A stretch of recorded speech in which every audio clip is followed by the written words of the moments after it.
Conflicts are as old as humanity itself, but not every disagreement leads to war. Understanding why some do is crucial. It's often the smallest sparks that ignite the largest fires.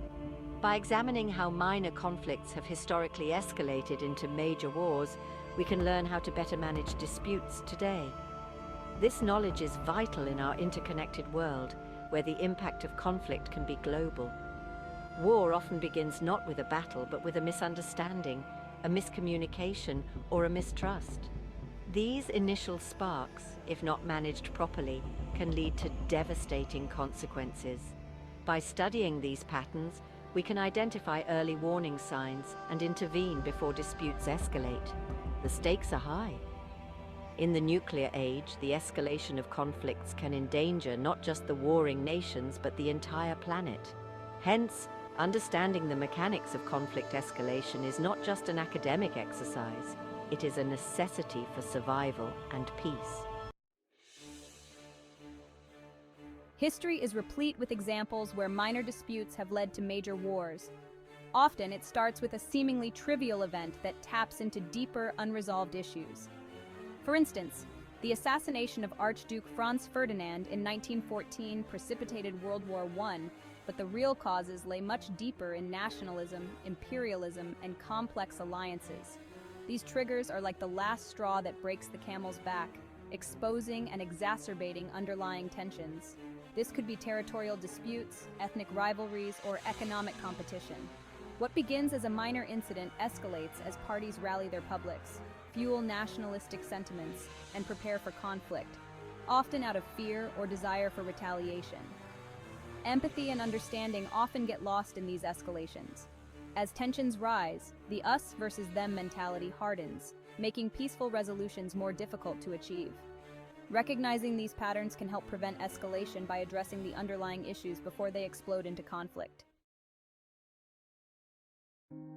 The Peloponnesian War between Athens and Sparta, which Thucydides chronicled, offers timeless insights into conflict escalation. Thucydides observed that it was the growth of Athenian power and the fear that this instilled in Sparta that made war inevitable. This ancient example underscores how power dynamics and fear can drive conflicts. Similarly, World War II demonstrates how unresolved issues from previous conflicts can set the stage for future wars. The harsh terms of the Treaty of Versailles left Germany economically devastated and socially humiliated, which Hitler exploited to fuel nationalistic and vengeful sentiments among Germans. This eventually led to a devastating global conflict. These historical examples teach us the importance of fair resolutions that do not leave lingering resentments. They also highlight the need for constant vigilance and the maintenance of a balance of power that does not threaten or alienate others. Understanding history helps in crafting policies that prevent old wounds from reopening. Human emotions play a critical role in the escalation of conflicts. Fear, pride, and anger can all drive nations toward irrational and aggressive behaviors. Recognizing and managing these emotions is key to preventing minor disagreements from turning into major conflicts. For example, during the Cuban Missile Crisis, the emotional states of leaders like Kennedy and Khrushchev were as crucial as their military strategies. Both sides felt threatened, but their ability to empathize with each other's position led to back-channel communications that ultimately avoided a nuclear catastrophe. Therefore, fostering emotional intelligence in leaders and diplomats is crucial. Training them to recognize their own emotions and those of others can lead to more effective conflict resolution strategies. This approach not only prevents conflict, but also promotes a more empathetic and understanding global leadership. Section 5. The power of dialogue, preventing conflict through communication. Open communication is perhaps the most effective tool in preventing the escalation of disputes into conflicts. Dialogue helps clarify intentions, build mutual understanding, and foster trust. It opens up avenues for finding common ground and resolving differences without resorting to violence. Initiatives like peace talks and diplomatic channels serve as pressure valves, allowing nations to express concerns and grievances in a controlled environment. These platforms can help de-escalate tensions by ensuring that all parties feel heard and respected, thus reducing the likelihood of misunderstandings leading to conflict. Moreover, in today's digital age, communication isn't just limited to diplomatic channels. Social media and other forms of digital communication can play roles in peace building by facilitating broader dialogue among populations, thereby democratizing the process of peace. Section 6. Building a culture of peace, lessons and strategies. Creating a culture of peace requires more than just the absence of war. It involves building societies that embrace tolerance, cooperation and respect for diversity.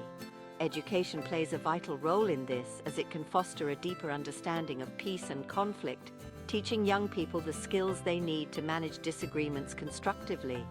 International organizations and treaties also play crucial roles. For example, the United Nations and the European Union have mechanisms aimed at conflict prevention and resolution. These institutions promote cooperation by creating shared goals and facilitating regular interactions among member states. Moreover, cultural exchanges and international partnerships can strengthen bonds between nations. These relationships build mutual respect and understanding, making it harder for conflicts to take root.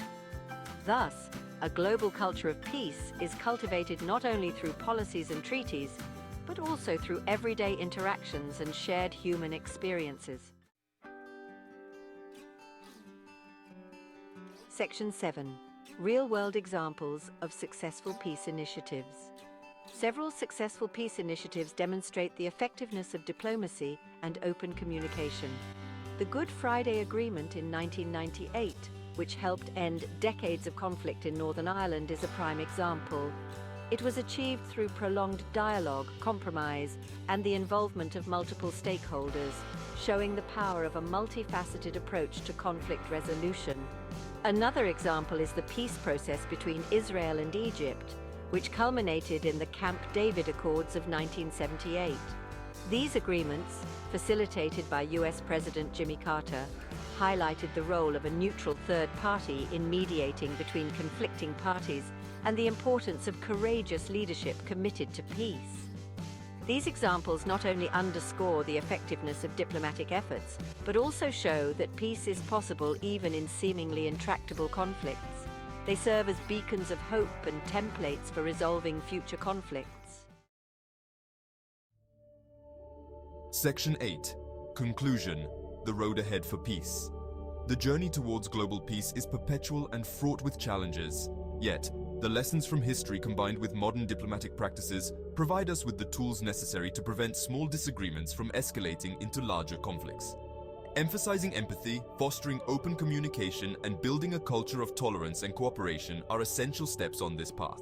As we move forward, let us draw on the successes of past peace initiatives and continue to innovate in our approaches to conflict resolution. By doing so, we not only ensure our survival, but also work towards a future where peace is the norm, not the exception. This vision of a peaceful future is not just a dream, but a possibility within our reach. By understanding and implementing the lessons of the past and committing to proactive peace-building measures, we can create a world where wars are only found in history books.